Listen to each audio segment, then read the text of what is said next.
We are back as I'm continuing with all my engagements here at Global Expo. The podcast is live right from the Global Expo. The Pula Investment Conference is going on. But you know that I could not have my day complete without bringing the big boss. I have with me let me be formal. I have with me Re Keletsositse Olebile, who's the CEO of Botswana Investment and Trade Center. But I continue. I'm with Kels, and I just want us to talk from your perspective. Global Expo has officially started. The first half of the day is gone. I just want to see, what are your impressions of the day so far? You didn't have to be formal. Everybody calls me Kels, so it's Kels. And I will continue calling you Kels. So quite a great start. Yes. Of the expo, both on the conference side as well as the exhibition side. Yes. But I think the limelight for today is basically the Pula Investment Conference. Yes. Yes, I think the president has made a rally call. You remember the popular statement that we have to die of who we are and who we have been, so that we can be reborn as who we ought to be. Yes. It's really a call for transformation, for a pause and reflect moment. That whatever we've been doing, is it working and yielding results? So if you've looked at today and the core messaging of the conference, it was all about revealing the successes and achievements of all the efforts that we've been putting up. And I think people can now believe and have some hope that for all the efforts, there are things happening. We've shown them companies that are coming into the new hemp industry. We already have pioneers, and we are very excited about it. We've shown them companies that are expanding in the already existing industries like citrus. We've shown them the growing cement industry. Two companies that we've showcased, but there are more that are lined up. But all in all, if you go to the messaging, you will see that it's all about, let's make it happen for Botswana. Let us find those key things that can really take us somewhere as a country. So I think from what has happened now and some of the dignitaries, I hear Didier Drogba is already trending greatly on just coming as a social person, but committed to invest in the first smart city to come through in Botswana. So I think on all these points, it's a great success. And like you're saying, I've been receiving messages. Is this true? Is this true? Is Drogba really here? Tell and I'm like, 100%. Tell them he's here. I've got a standard response. Fully committed to Botswana. Yes. No, that is very true. And one other message that was coming out very clearly is collaboration. And you can see with the Drogbas coming through. I think so. But you were paying attention and listening to what the president had to say.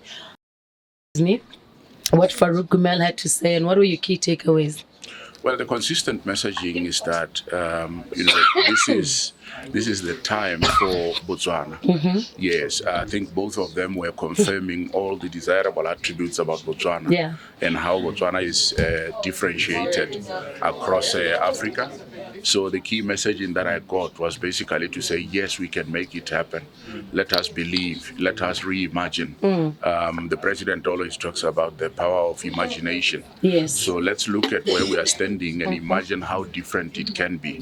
And I think Botswana has a lot of positives to put forward that can really give somebody confidence that this is a place to relate with. This is a place to do business with.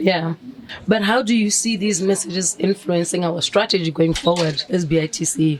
I think the major strategic shift by BITC is the fact that we're no longer just going out there to open broadcast to gather audiences about investment opportunities. We are now developing projects. And some of these projects we have showcased. The other thing that we are really driving is to have a common, united face of Botswana. There are various stakeholders that are putting a lot of effort in investment mobilization. But at the end of the day, it has to be united effort of Team Botswana. And that can take us very far. And I want to attest that for all the other ministries and institutions that usually enable us, people have now risen to understand the importance of investment to a country like ours. And the support that we are getting is quite amazing. So I think this spirit that really has to permeate every individual citizen, every individual individual employee appreciating the importance of investment, it can take us far. So it's like now we're really going to be hunting as a pack, and that pack will be called Botswana. Yes. And we're going out there to working get that in investment. Sync and in tune. Yes. I'm actually excited about that. Yeah. You know, one thing we've noticed as well is that there's a lot of projects. I mean, one of the things that was driving the Pula Investment Conference was when people were submitting projects. There's a new feature, deal rooms, where now people are pitching their projects. And I know that BITC has taken on a project initiation approach. If you could just unpack that for us and how it influenced GEB, like I've been mentioning deal rooms and things like that, how it led us to this type of GEB. Yeah, you know, one thing I can say is that our people or citizens have never been short of ideas. Oh, true. There are plenty of ideas out there, even from the most basic of grassroots. Yes, You'll be amazed how much of ideas people possess. And very unique ideas. Very unique ideas. Yeah. Sometimes all it needs is for some informed people or empowered people to bring the enablers forward so that an idea can mature into a commercial enterprise. So what we did as BITC, as part of this program, we did an open public invitation for expressions where people submit ideas, a call for ideas. Yes. The response was overwhelming. And for all these ideas that have come through, as well as some that have been incubated through the Pemandu Labs, the BETP Labs that have been hosted at, we know for each project what it basically needs. If it's funding, if it's technical support, if it's joint venturing. So as part of now organizing this Global Expo, we said, let us bring the angel investors, people with the resources, people with the know-how. So throughout the conference and exhibition, there will be those interactions where people with ideas are pitching to an audience of potential partners. And where one is interested, they will express their interest. And who knows, maybe that is the joint venture deals that will bring it forward. We expect a lot of deals to be signed. So we're very hopeful on this one. We're very hopeful on this one. I think it also allows for a very targeted approach. I think as an investor, and you are coming and you know that I'm coming to do this is what I'm looking forward to, it also creates for more efficient use of your time as well. Exactly. You know the nice thing that we can observe, I think we were talking about enabling ideas from the public side, but on the facilitation side as well, the fact that we are bringing all ministries, enablers and decision makers, it means that once we confirm a project being fully enabled, it also means that the government or policymakers would have put everything in place for this project to thrive. And that's why the BETP Labs approach was the best, because it was a matter of the idea is here. Does he need land? Or he needs land? Who's holding up on land? Ministry of Lands, come through. Facilitate, and these things will be implemented and it moves seamlessly. a lot faster. And this is why I keep saying every time I spoke about this year's Global Expo, it's about tangible outcomes. It's the era of talk, and we are discussing this idea. This year we're saying, no, you're coming out with something tangible.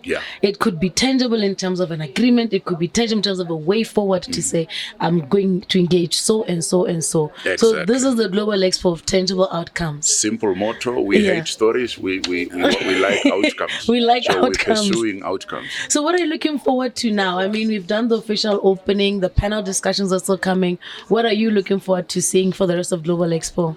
I think we've just said it, outcomes. Yesterday we had the honor of hosting our delegates and speakers to an evening cocktail, and my message to them was that you can't just come, speak and go. Find that one thing that you can do with Botswana. And I think that will be the spirit that's permeating. And then on all the exhibitors that are coming here, they are coming so that they can permeate markets, they can sign deals, and so in the end we have to be able to collate these deals and say this is how much has really happened as an outcome of this Global Expo. Kels, me and you can talk for hours. That I know for a fact. So I won't keep you much longer. I know you're the host and there's a lot of interaction that you have to do. But thank you for passing by and giving me a few minutes of your very welcome really insights. Thank you so much. All the best. Thanks. All right. We will continue with our coverage. Follow our social media platforms. I'll keep repeating so that you're up to date with what's going on. I'll see you in a little bit.